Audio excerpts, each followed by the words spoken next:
코로나 바이러스의 확산과 장기간 지속으로 코로나 블루, 상상 코로나라는 신조어가 등장하고 있습니다.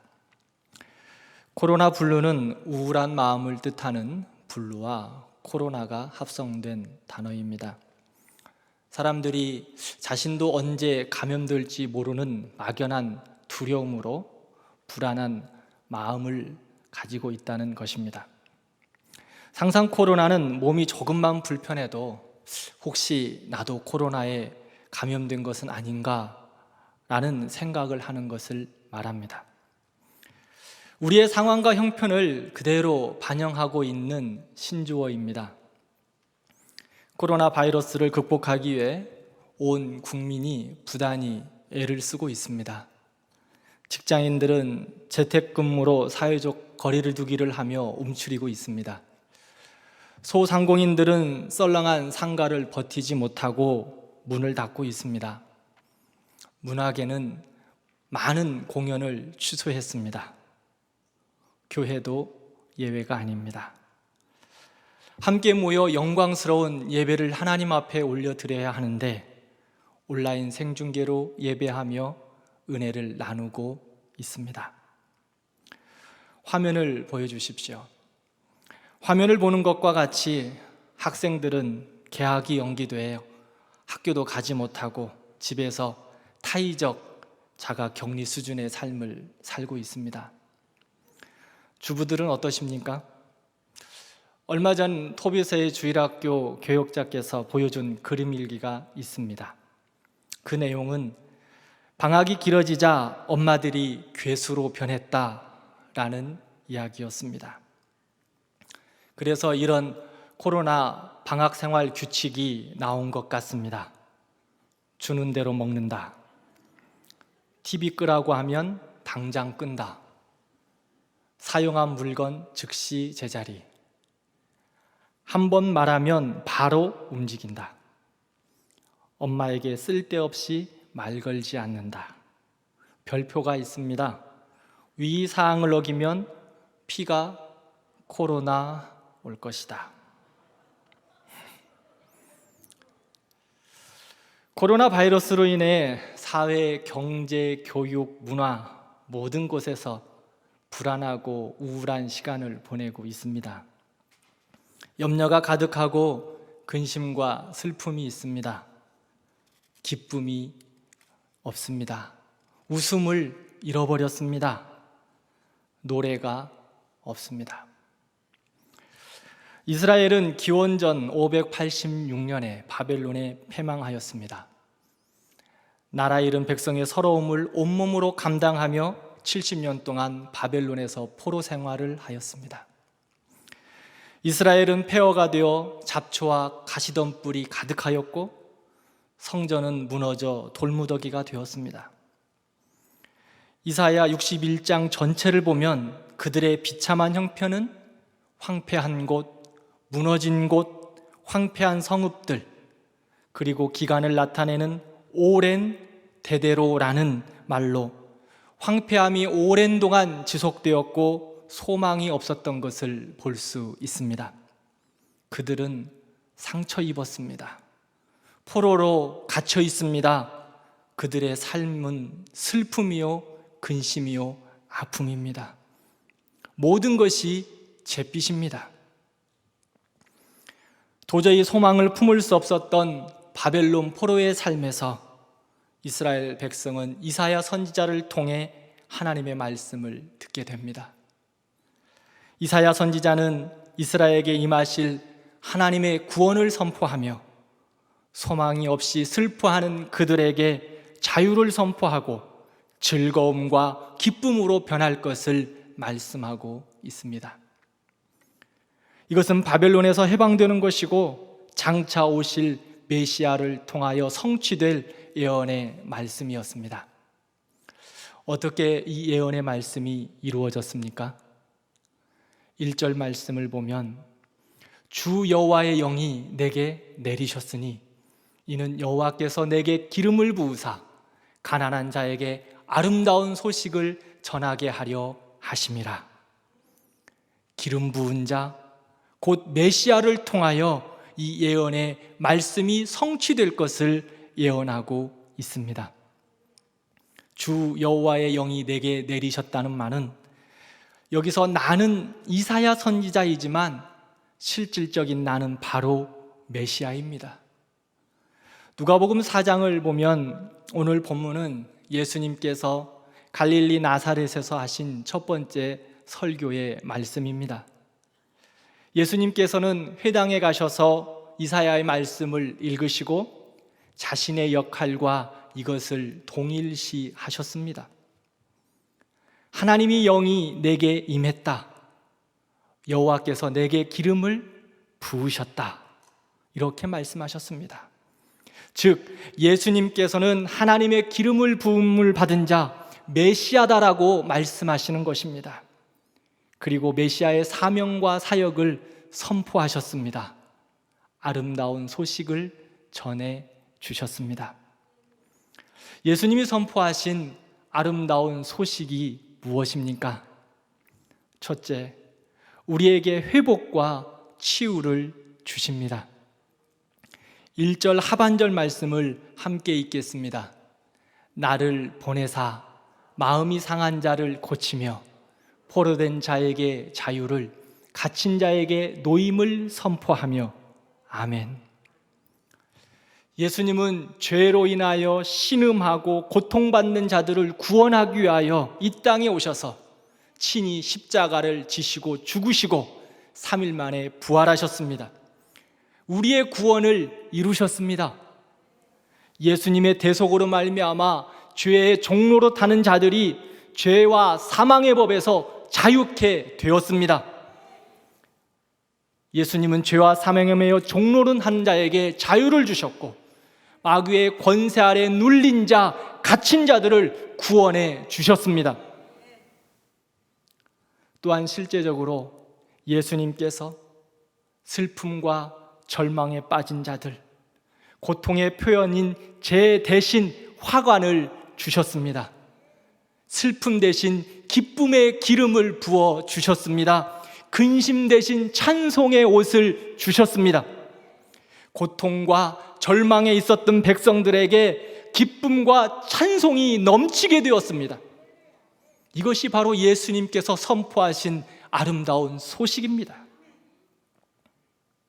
이뿐 아니라 오늘 61장 7절 말씀을 보면 수치 대신 보상을 배나 얻으며 그들이 겪었던 수치와 능욕이 완전히 사라지는 영원한 기쁨을 주셨습니다.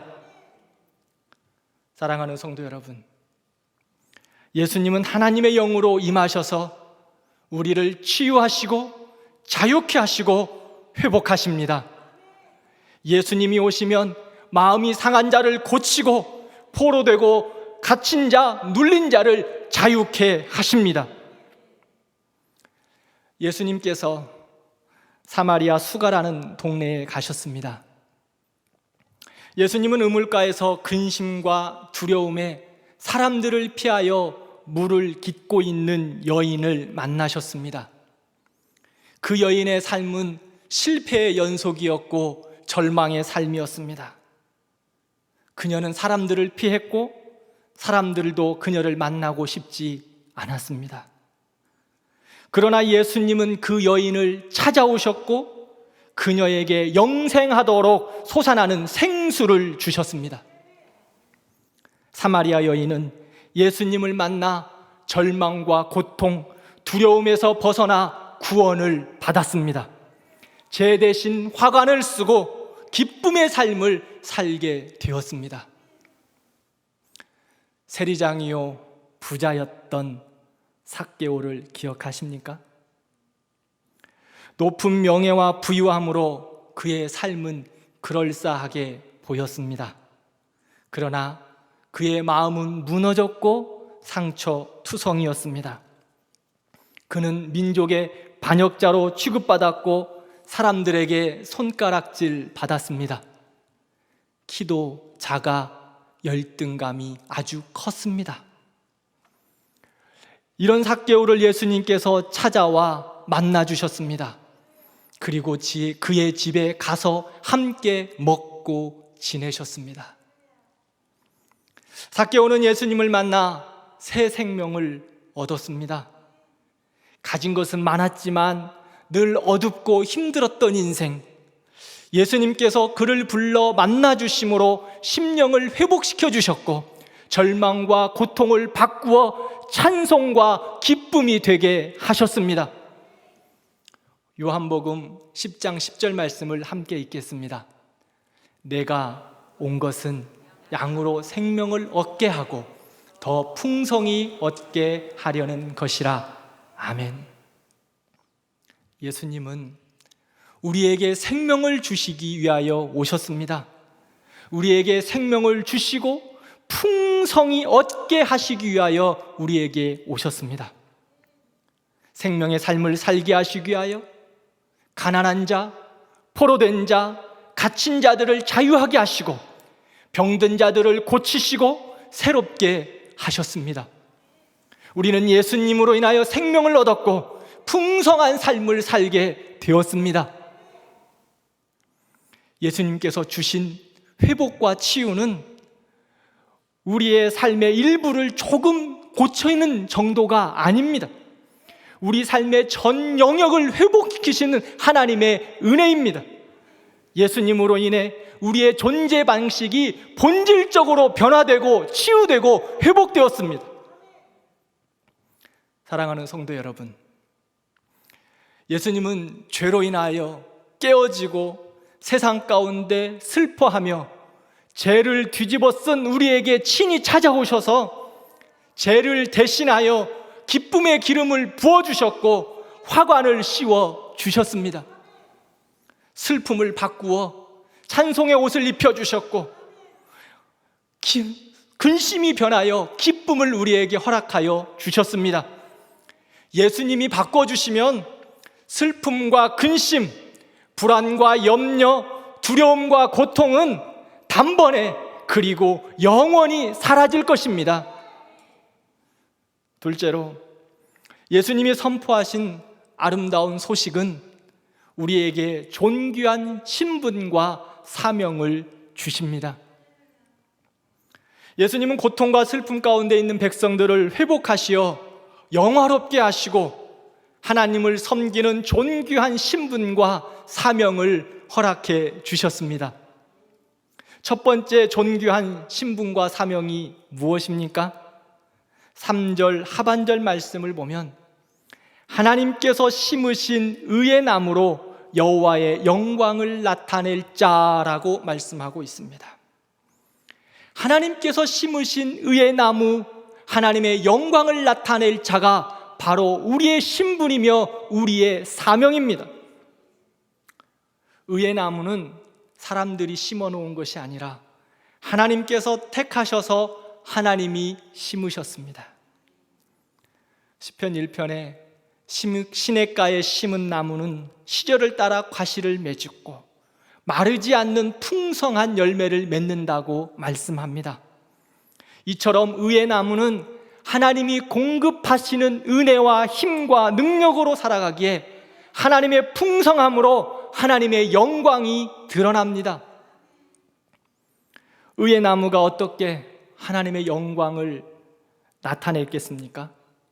4절 말씀을 보면 그들은 오래 황폐했던 곳을 다시 쌓을 것이며 옛부터 무너진 곳을 다시 일으킬 것이며 황폐한 성읍 곧 대대로 무너져 있던 것들을 중수할 것이며.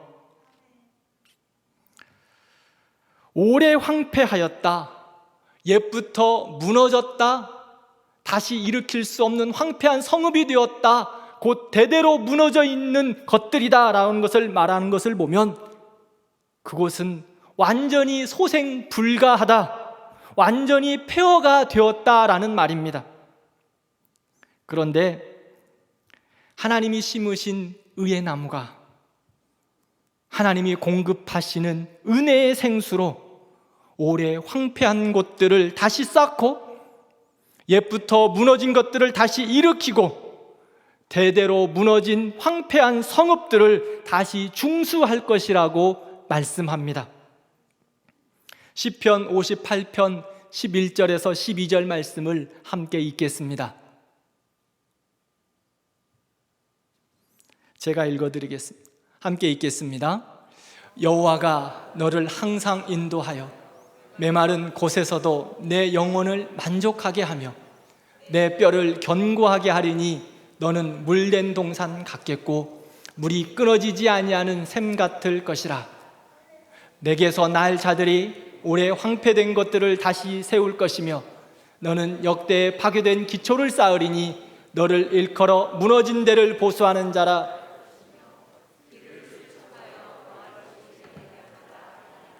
아멘. 하나님이 우리를 끊어지지 않는 생수의 강이 흘러넘치는 물된 동산에 의의 나무 삼으셨습니다. 그리고 의의 나무를 통하여 다시 쌓고 다시 일으키고 다시 세우는 사명을 우리에게 허락해 주셨습니다. 세상은 메마른 황무지와 같습니다. 무너져 있습니다. 근심에 쌓여 있습니다. 상처 입고 곤고합니다. 근심과 슬픔이 가득합니다. 어떻게 물된 동산으로 회복할 수 있을까요? 에스겔 47장 말씀을 보면 성전 문지방 밑에서 시작된 물이 발목에서 시작하여 허리까지 이르고 그 물이 가득하여 사람이 넘지 못할 강을 이루었는데 이 물이 흐르는 곳마다 나무가 풍성하게 되고 생물이 살아나고 죽었던 바다가 다시 살아났다고 말씀합니다. 성전 문지방에서 시작된 이 물이 흐르는 곳곳마다 모든 것이 다시 살아나는 역사가 일어났습니다. 번성하고 풍성한 생명의 역사가 일어난 것입니다. 요한복음 7장 38절 말씀을 함께 읽겠습니다. 나를 믿는 자는 성경의 이름과 같이 그 배에서 생수의 강이 흘러나오리라. 아멘.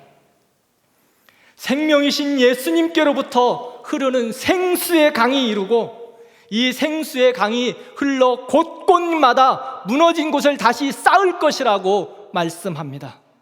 마음이 상하고 깨진 자를 고쳐주고 예수 그리스도로부터 흐르는 그 생수의 강이 죽은 자를 살려내는 생명의 역사를 일으키실 것입니다. 광야에 길을 내시고 사막에 강을 만드시는 주님께서 우리에게 의의 나무, 물이 끊어지지 아니하는 물된 동산과 같은 은혜를 주셨습니다.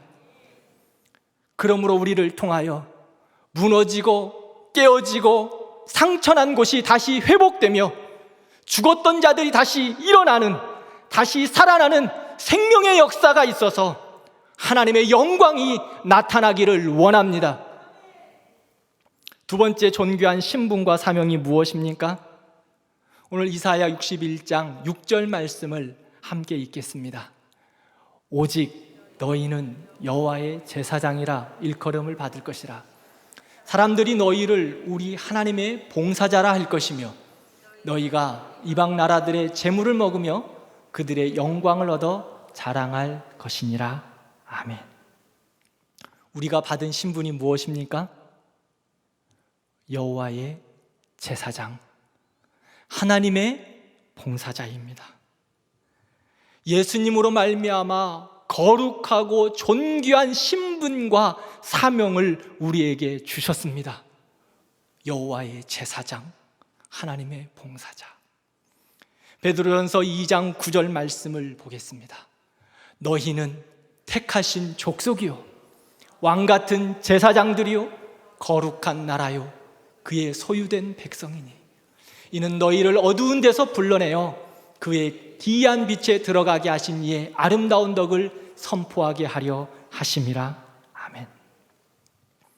우리를 택하신 족속, 왕같은 제사장, 거룩한 나라, 그의 소유된 백성으로 부르신 이유가 무엇일까요? 온 우주 만물이 다 주께 속하여 있습니다. 그 안에 특별히 우리를 선택하여 어두움과 절망에 있는 자들에게 아름다운 덕을 선포하고 은혜의 통로가 되도록 우리를 부르셨습니다. 우리는 아름다운 복음을 증거하기 위하여 부름받은 여호와의 제사장들입니다. 하나님 나라의 사역을 감당하기 위한 하나님의 봉사자들입니다. 사랑하는 성도 여러분, 복음이 있는 곳에 생명이 있고 풍성한 삶이 있습니다. 그러므로 절망과 낙심, 슬픔과 눈물이 있는 곳에 생명의 빛을, 은혜의 빛을, 복음의 빛을 선포해야 합니다. 이것이 우리의 사명이요, 이것이 우리의 목적입니다. 악한 마귀가 틈을 타 우리를 주눅들게 하고 낙심과 절망 가운데 몰아넣으려고 하지만 주님의 능력으로 말미암아 담대하게 여호와의 제사장적인 사명을 감당하기를 원합니다. 세상을 치유하고 회복하는 은혜의 통로가 되기를 진심으로 기도합니다. 더 나아가 제사장은 하나님과 백성들 사이에 하나님을 예배하는 자로 사명을 감당했을 뿐만 아니라 백성들을 축복하는 자로 삼았습니다. 그러한 축복의 은혜를 받고 축복을 전하는 자로 살아갔습니다. 제사장은 은혜의 통로요, 축복의 통로가 그들의 부르심이요, 사명이었습니다. 하나님께서 제사장 아론을 불러서 이렇게 축복하라고 말씀하셨습니다. 민수기 6장 24절부터 27절까지 말씀을 함께 읽겠습니다. 여호와는 내게 복을 주시고 너를 지키시기를 원하며 여호와는 그의 얼굴을 내게 비추사 은혜 베푸시기를 원하며 여호와는 그 얼굴을 내게로 향하여 드사 평강 주시기를 원하노라 할지니라 하라. 그들은 이같이 내 이름으로 이스라엘 자손에게 축복할지니 내가 그들에게 복을 주리라. 아멘. 제사장이 손을 들어 축복하며 지켜주시기를 기도할 때 하나님이 하나님의 백성들을 지켜주셨습니다. 은혜 주시기를 기도할 때 하나님이 그의 얼굴을 비추사 은혜를 주셨고, 평강 주시기를 기도할 때 하나님은 그 얼굴을 향하여 두사 평강을 주셨습니다. 제사장이 두 손 들어 기도할 때 하나님은 복의 복을 더하여 주셨습니다. 사랑하는 성도 여러분, 하나님은 우리를 왕같은 제사장, 거룩한 나라, 하나님의 소유된 백성으로 부르셨습니다. 우리를 부르신 목적이 있습니다. 세상 영광을 추구하고 세상을 위하여 살아가는 것은 우리가 아니어도 세상 사람들이 너무나 잘하고 있습니다. 우리는 세상을 회복하고 치유하고 주의 영광을 보게 하는 것이 왕같은 제사장 된 우리의 사명입니다. 더 나아가 슬픔이 변하여 기쁨을 주고 절망과 한숨이 변하여 소망과 즐거움을 주는 축복의 통로가 우리의 사명입니다. 코로나 바이러스로 인해 학생들부터 시작해서 노인들까지 모두가 힘들어하고 불안해합니다. 부름받은 우리가 두 손 들어 축복할 때 하나님께서 그의 얼굴을 우리들에게 비추어 주사 이 나라를 지켜주시고 평강을 주실 것입니다. 나라와 민족의 치유와 회복을 위한 정오 기도회를 통해 눈물로 기도하며 축복할 때 하나님은 이 땅을 고치시고 회복하여 주실 것입니다. 부르신 신분과 사명을 따라 복음을 전하여 어둡고 황폐한 곳을 은혜의 동산으로 회복하고 슬픔과 근심으로 한숨 짓는 자들을 축복할 때 세상은 우리를 향하여 여호와께 복받은 자다라고 인정할 것입니다. 마지막으로 예수님이 선포하신 아름다운 소식은 우리에게 영원한 기쁨을 주십니다. 10절 말씀을 보겠습니다. 함께 읽겠습니다. 내가 여호와로 말미암아 크게 기뻐하며 내 영혼이 나의 힘으로 말미암아 즐거워하리니 이는 그가 구원의 옷을 내게 입히시며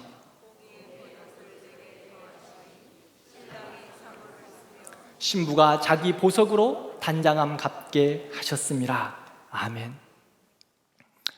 하나님은 아브라함과 언약을 세우셨는데 아브라함과 후손 대대에 이를 영원한 언약을 세우셨습니다.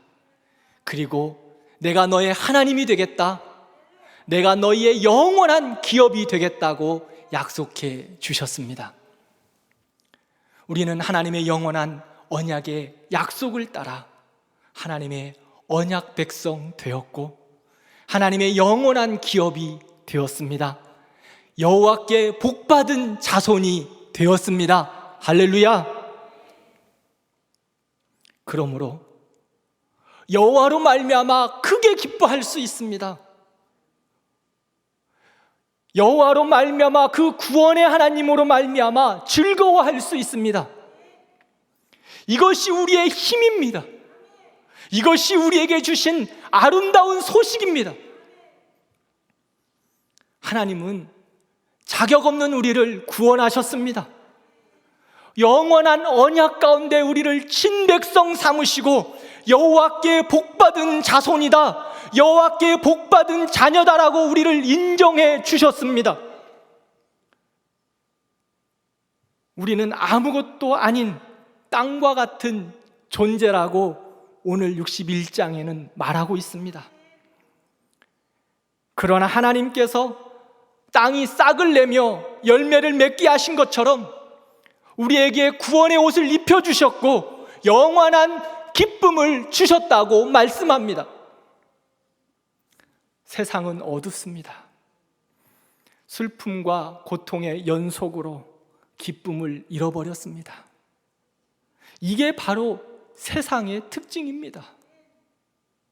안 그런 척 하지만 저마다의 슬픔과 아픔과 고통으로 힘들어하고 있습니다. 눈물로 살아가는 인생들이 너무나 많습니다. 또한 이것들을 해결해 보려고 다른 것에 집착하지만 또 다른 중독이라는 어두움에 헤매는 것이 바로 세상의 모습입니다. 요한복음 2장에 가면 예수님께서 가나 혼인잔치에 가셨습니다. 잔치에 가셨죠. 잔치집은 어떻습니까? 그렇습니다. 잔치집은 기쁩니다. 즐겁습니다. 웃음이 넘칩니다. 그런데 그 혼인 잔치집에 포도주가 떨어졌습니다. 잔치가 망치게 된 것입니다. 포도주가 떨어졌다는 것은 기쁨이 없다는 것입니다. 잔치집에 웃음이 없습니다. 다른 곳은 몰라도 잔치집에는 기쁨이 넘쳐야 하고 웃음이 넘쳐야 합니다. 그런데 잔치집마저 기쁨이 바닥나 버렸습니다. 이것이 바로 세상입니다. 그런데 예수님이 물을 바꾸어 포도주를 넘치게 주셨습니다. 기쁨이 바닥난 곳에 예전에 경험하지 못했던 최고의 기쁨, 새로운 기쁨을 주셨습니다. 잔치집은 예수님으로 인하여 다시금 잔치집이 되었습니다. 예수님이 세상이 알 수 없는 기쁨, 예수님이 세상이 알 수 없는 평안을 허락하여 주셨습니다. 지금 이 나라와 민족, 우리가 살아가고 있는 시대는 어떻습니까? 잔치를 버려놓고 기쁨과 즐거움을 추구하지만 진정한 기쁨을 만나지 못하고 쾌락을 추구하다가 결국에는 허무함과 슬픔, 근심과 눈물로 끝나는 것이 바로 이 세상의 모습입니다. 어떻게 해야 진정한 기쁨을, 진정한 평안을 누릴 수 있습니까? 근심과 염려, 슬픔과 허무함이 가득한 세상 가운데 예수님이 물을 포도주로 바꾸어 주셔야만 기쁨을 누릴 수 있습니다. 우리 주님이 바꾸어 주셔야만 진정한 기쁨, 영원한 기쁨을 누릴 수 있습니다. 예수님만이 죄를 뒤집어 쓰고 슬픔 가운데 있는 인생을 바꾸어 화관을 씌워주실 수 있습니다. 예수님만이 슬픔을 바꾸어 기쁨 되게 하십니다.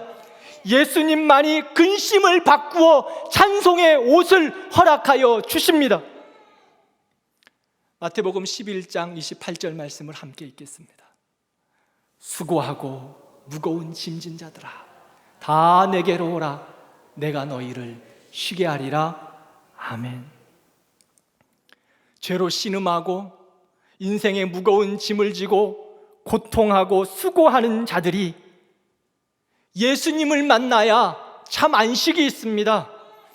예수님을 만나야 회복이 있습니다. 예수님을 만나야 기쁨이 있습니다.